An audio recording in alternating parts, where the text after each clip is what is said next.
And Sean Hannity is right. One of those visits really was a cynical political stunt. But it wasn't President Biden's. This afternoon, Trump toured the city of Eagle Pass, Texas, and he was led by the Texas National Guard. Meanwhile, at almost the exact same time, President Biden toured Brownsville, Texas, accompanied by Customs and Border Patrol agents, or CBP. While these two tours may look somewhat similar, there is at least one key difference.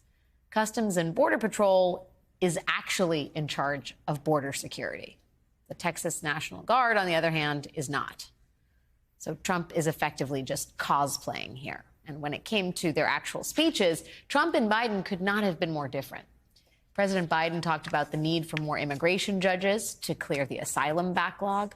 He proposed more overtime for CBP officers, more machines to detect fentanyl, and more bipartisan compromise. He talked about real, tangible policy. He offered possible solutions. And then there was Donald Trump.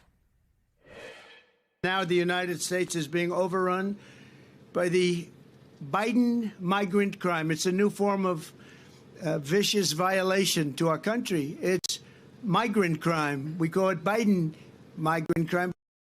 Now, I should stop to say that the United States is not, in fact, being overrun by migrant crime. A recent NBC News review of 2024 crime data from cities targeted by Texas's Operation Lone Star, that's the program that transports migrants from the border to major cities across the country. A review of that data shows that overall crime levels actually dropped in the cities that have received the most migrants. That would be cities like Philadelphia, Chicago, Denver, New York, and Los Angeles. Now, Trump may call it a vicious violation to our country, but none of that appears to be true. Don't expect him to stop saying it, though. Migrants are actually much less likely to commit crimes than U.S. citizens are. But if you watch Fox News these days, or if you listen to Republicans, you would not know that. You would probably think quite the opposite. And not only does the right not seem to be worried about the impact this kind of scapegoating has on migrants, as it turns out, conservatives don't actually want to fix anything when it comes to the border. Remember back in January, just 2 months ago, when Republican Speaker of the House Mike Johnson and 60 of his Republican colleagues made their own trek down to Eagle Pass. Do you remember that? They claimed they were there to demand legislative action on stricter border policies. And then just 1 month later, they tanked that legislation all by themselves. They specifically killed their own bipartisan bill because Donald Trump asked them to. Because Donald Trump doesn't actually want the immigration system fixed. He wants it to be broken so that he can run on it. Here's what I would say to Mr. Trump. Instead of playing politics with this issue, instead of telling members of Congress to block this legislation, join me, or I'll join you in telling the Congress to pass this bipartisan border security bill. We can do it together. You know and I know. It's the toughest, most efficient, most effective border security bill this country has ever seen. So instead of playing politics with the issue, why don't we just get together and get it done? Joining me now to discuss this is Senator Catherine Cortez Masto, Democrat from the great state of Nevada. Senator, it's great to see you. Thanks for joining the program on this really important, day, this pivotal moment as we talk about immigration in this country. I first got to ask you what you think of the phrase Biden migrant crime.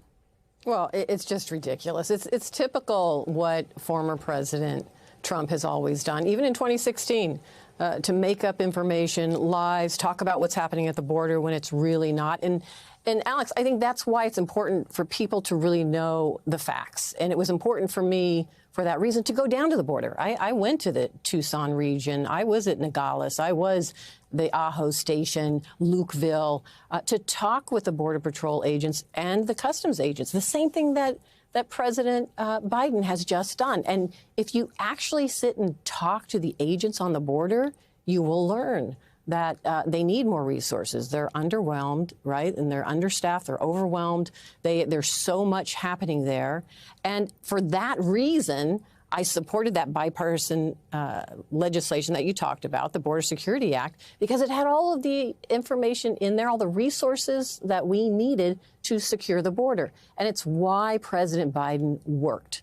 and his administration worked with the senators, both Republican, Independent, and Democrats, to come to that compromise for that strong border security. It was tough. It was fair. It was really what our border security wanted and needed at that border. That's why the Border Patrol Association, the union, supports it. That's why so many came out and said, yeah, this is what we need. But on the other side of it, you have former President Trump, who is all about misinformations and, as you've pointed out, doesn't want to really solve the problem. He just wants to exploit it for political gain. It is typical of his MO. That's how he's always operated. That's how he will continue to operate.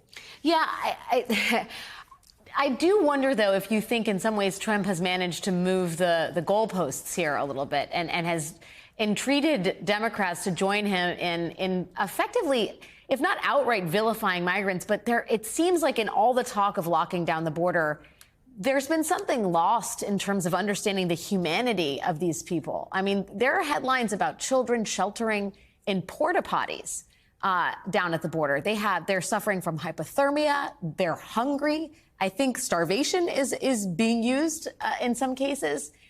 These are human beings who are a vital part of the American economy. And I wonder if you think Democrats are forcefully enough advocating on their mere presence in the United States, understanding that the system by which they come is broken, but not to lose sight of the fact that they are important to this country and they are our fellow humans.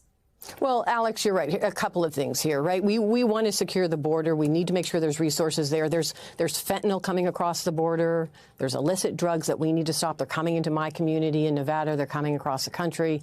There's human trafficking that's happening. But yes, we also need a fair and orderly process for immigrants who are coming to the border. And now we're seeing these surges of immigrants, and we need to make sure we're addressing that. And what their needs are, and actually processing them much faster. That's why we need more resources, more immigration judges, more asylum officers. We want to process them faster to see if there is a credible fear allegation, whether that's true or not, or are they really migrants coming for an opportunity to succeed? And I will say this, what you have seen, and the data has shown that most of the migrants that we have seen coming across the border are just that. They want an opportunity, the American dream, or they're being persecuted in their country, with their lives. There's concerns for their families. That's why they are making that trek thousands of miles and paying these cartels to try to get to a better life for their families. We can't lose sight of that. But we also have to make sure we secure that border, because there is a lot of the illicit drugs and human trafficking and things that are happening. So, but we can do both. We can still have our values and principles and have a fair and orderly process at the border. That is something that I am proud as an American that's what this is about. But there's a role for Congress to play in this, along with the administration. And we have to be a part of it. Unfortunately, my Republican colleagues don't want to be a part of it, right? Some of them are just listening to former President Trump and doing his bidding and not solving this problem.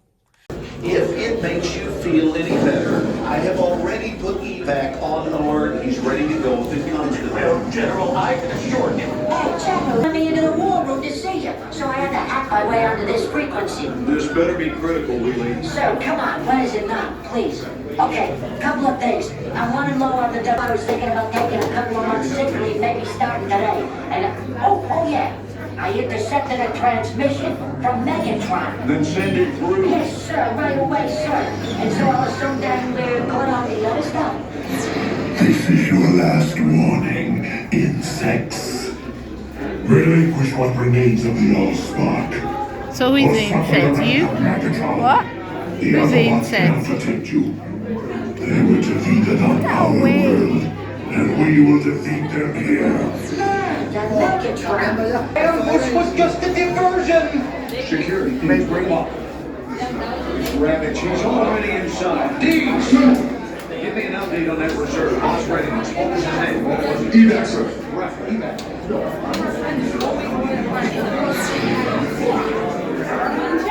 She's right in front.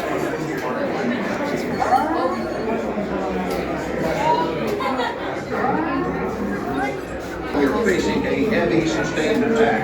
They appear to be after the Allspark. General,